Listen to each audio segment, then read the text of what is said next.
নিঃস্ব অবস্থায় কি দোয়া করতে পারেন একজন মানুষ, এই দোয়াটা শিখে নেন, ইনশাআল্লাহ আপনার জীবনের সমস্ত সংকট কেটে যাবে ইনশাআল্লাহ। আমি নিজেও ওই দোয়াটা বেশি বেশি করার চেষ্টা করি। দোয়াটা হচ্ছে, মুসা আলাইহিস সালাম একটা গাছের নিচে হেলান দিয়ে বসলেন, বসে দেখলেন দুজন মেয়ে দাঁড়িয়ে আছে দূরে, পানি নিতে পারছে না, লোকজন পানি নিয়ে যাচ্ছে, ওরা দাঁড়িয়ে আছে বেচারি। মুসা আলাইহিস সালাম গিয়ে বললেন, কি সমস্যা আপনাদের? এটা নিয়ে আপনারা আবার মেয়েদের সাথে কথা বলার চেষ্টা করেন, ঠিক আছে? তো মাহারাম গায়রা মাহারাম মেনে চলে। তারা বললো যে আমাদের বাবা অনেক বৃদ্ধ মানুষ, আমরা পানি নিতে পারি না যতক্ষণ না আমাদের কম পানি নিয়ে চলে যায়। মুসা আলাইহিস সালাম তবে একটু বললাম না, ফিজিক্যালি খুব স্ট্রং ছিলেন, থাকে না বডি বিল্ডার, সামনে গিয়ে কথা বলে শরৎ পানি নিতে দাও, তখন মানুষ একটু মূল্যায়ন করে না। তো মুসা আলাইহিস সালাম এভাবে পানি নিয়ে দিলেন এবং বাছুরদেরকে পানি পান করালেন, করিয়ে গাছের নিচে এসে বসে আছেন। বসে বসে তিনি দোয়া করছেন, এই যে দোয়াটা তিনি দোয়া করছেন, রব্বি, একটা নেক কাজ করলেন, নেক কাজ করলেন না, মানুষের উপকার করলেন, নেক কাজ করে এসে গাছের নিচে বসে দোয়া করছেন, আল্লাহ এখানে তো আমার খাবার পানি বাসস্থান কিছুই নাই, আমি কি করব?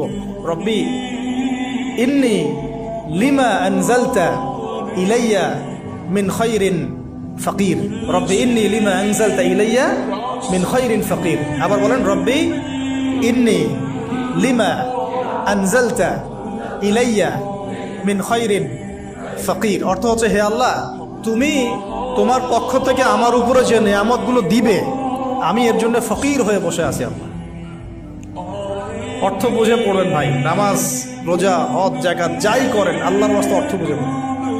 অর্থ বুঝে পড়লে আপনার ইবাদতের স্বাদ পাবেন, তৃপ্তি পাবেন, আল্লাহর সাথে কানেকশন হবে, আল্লাহর নূর পাবেন, মাআরিফত পাবেন, সত্য স্বপ্নও দেখবেন তখন ইনশাআল্লাহ।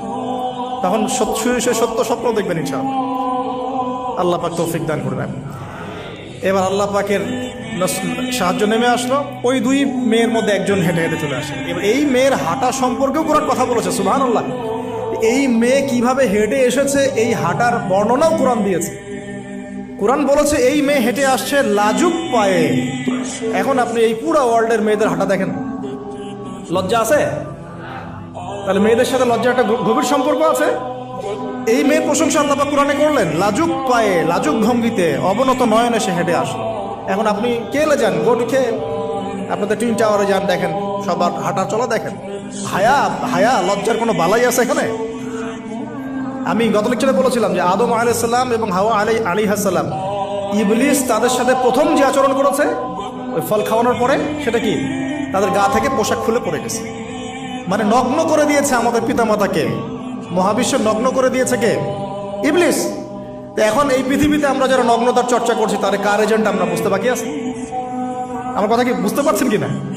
এই কানেকশন মেলানোর চেষ্টা করেন, ডটসগুলো মেলানোর চেষ্টা করেন।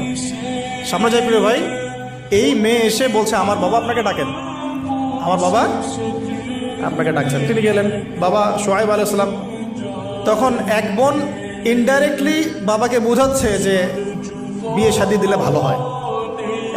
এক বোন বলছে যে আপনি তো তাকে পুরস্কৃত করতে চাচ্ছেন, তাহলে এরকম কবিউন আমিন একজন মানুষকে সবচেয়ে ভালোভাবে পুরস্কৃত করা যায় তার যথাযোগ্য প্রতিদান দেওয়ার মধ্য দিয়ে। তো মেয়ের ইশারা বাবা বুঝেছেন, তিনি নিজের এক মেয়ের সাথে মুসা আলাইহিস সালাম বিয়ে দিলেন, সুবহানাল্লাহ। তবে শর্ত দিলেন, দেন মোহর কি? মোহর তো নাই।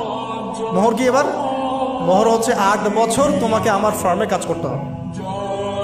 এটা আগেকার একটা স্টাইল ছিল, সুন্নাহ। এটা এখন নাই, যদিও আগে এরকম ছিল যে দেনমোহর দেওয়ার জন্য এই একটা পদ্ধতি ছিল। যেমন ইয়াকুব আলাইহিস সালামের ক্ষেত্রেও এরকম 7 বছরের কথা আসছে, তিনি 7 বছর তার শ্বশুরের ফার্মে কাজ করেছেন। এটা নতুন ছিল না ওই সময়, এটা কমন ছিল। এবার 8 বছর পূর্ণ করা হলো, তিনি আরো 2 বছর 10 বছর পূর্ণ করলেন। এই 10 বছরে মুসা আলাইহিস সালাম নববী পরিবেশ পেলেন, অভিভাবক পেলেন, স্ত্রী পেলেন, প্রেমময়ী, সন্তান ইত্যাদি সবকিছু।